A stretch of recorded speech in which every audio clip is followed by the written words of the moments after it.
I wanted to share the few comparisons with Red Dwarf, believe it or not, and the crazy scenarios and the situations in there with things that I feel are applicable. So the first and main one is humans, obviously, and I keep going on about it, humans are built with free will, aren't we? So we're not robots. So there has to be a line between, I mean, free will without a conscience, that could lead to being like an animal, couldn't it? So it seems to me you've got the choice between an animal and a robot, and like in the middle, what's in the middle? It seems to me a robot, robot's in the middle of a robot. No, a robot and an animal. In the middle is a human with a conscience.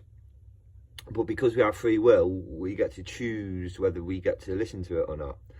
And it made me think of the episode of the Red Dwarf where they go back in time to get Lister a curry and end up upsetting disrupting the JFK assassination.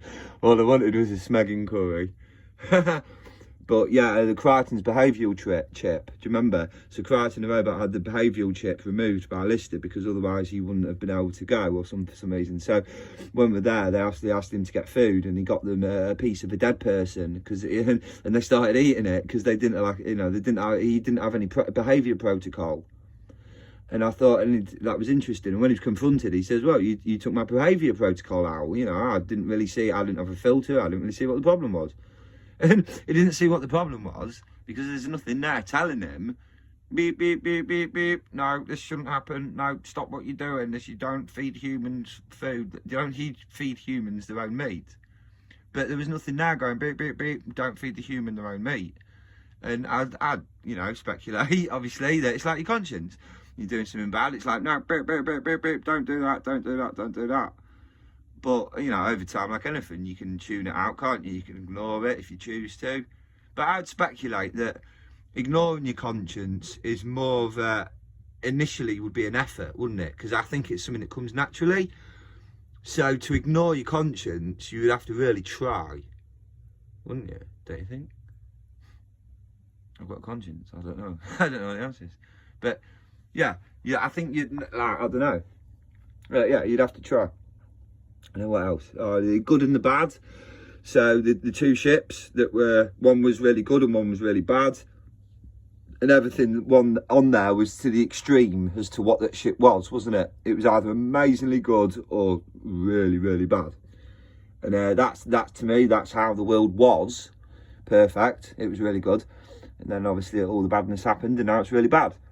So yeah, so I kind of view now, without being too gothic about it, I view the world now as everything is like the blackness that and damp and mildew and oil stains and Lister's curry stains on his best t-shirt that he insists on wearing when they're going to meet new people on spaceships and all that. So that's good. I thought that was good representation as well of like, because that makes me think anything on that bad ship. If you the best thing on that bad ship, right? If you pick the best thing, if there was a thing. The best thing off that bad ship, and you took it to that good ship that was pure white everywhere. Now, even though that's the best thing on that bad ship, and on that bad ship it was highly prized, it's the best thing there, everyone wants it. But if you took it over to the good ship and you had it on your table with all your other things that came from the good ship, would you want it?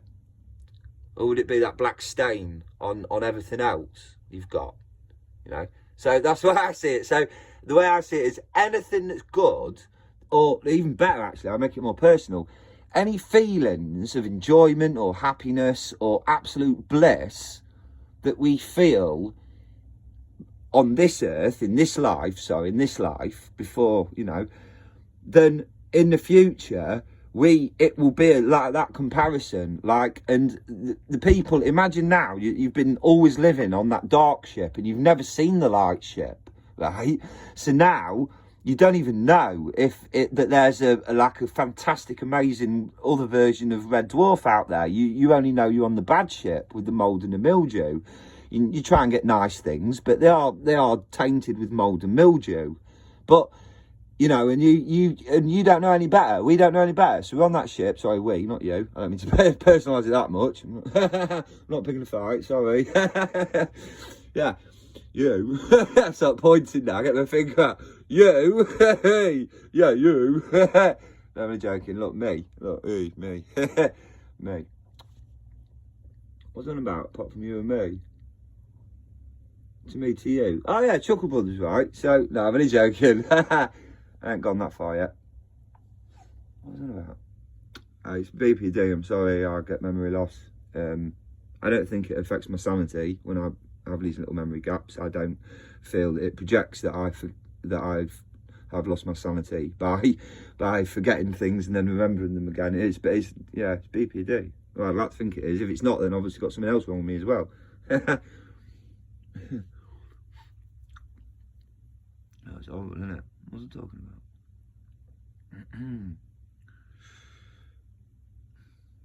I can't remember. I'm gonna have to cut it. I'll see you in a second.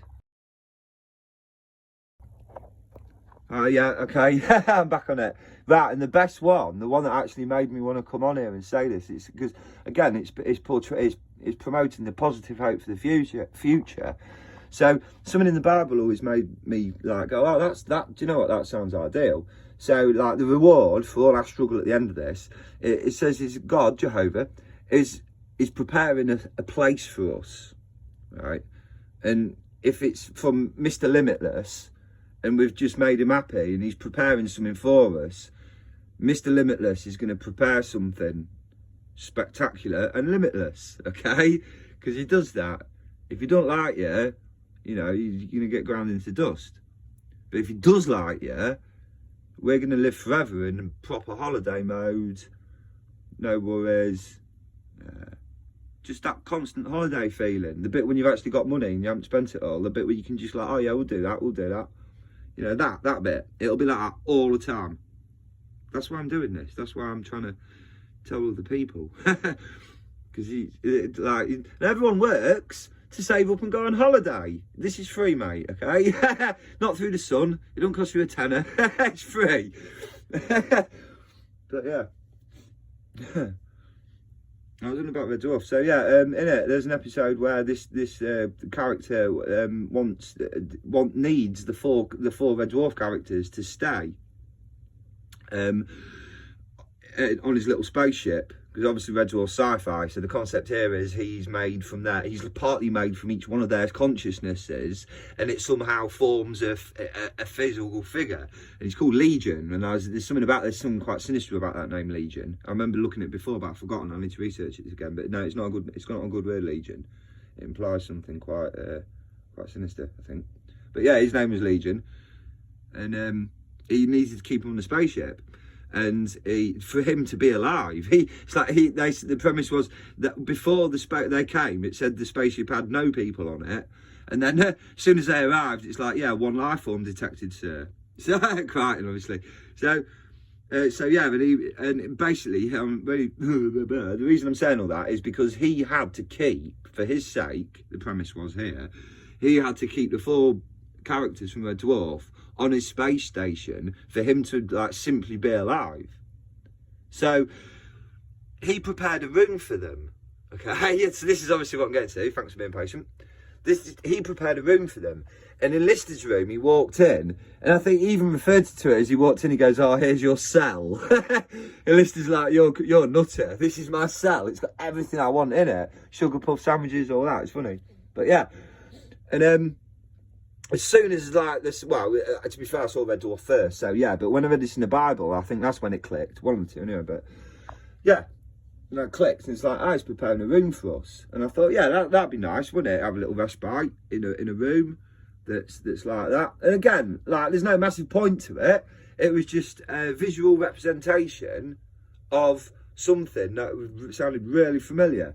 And like, when you believe that that's what you're going to, you kind of like, oh yeah, I might want to watch that bit in Red Dwarf again. That's quite nice. If you let your imagination work. People don't have imaginations these days, do they? Because telly, you don't need imagination when you've got telly. The telly does the imagination for you, and you know, that's what I think anyway. But luckily, yeah, I feel like I'm about to start digging an hole, so I'm just going to go in and watch telly. Right, all right. Anyway, see you later. Thanks for listening, mate. See you later.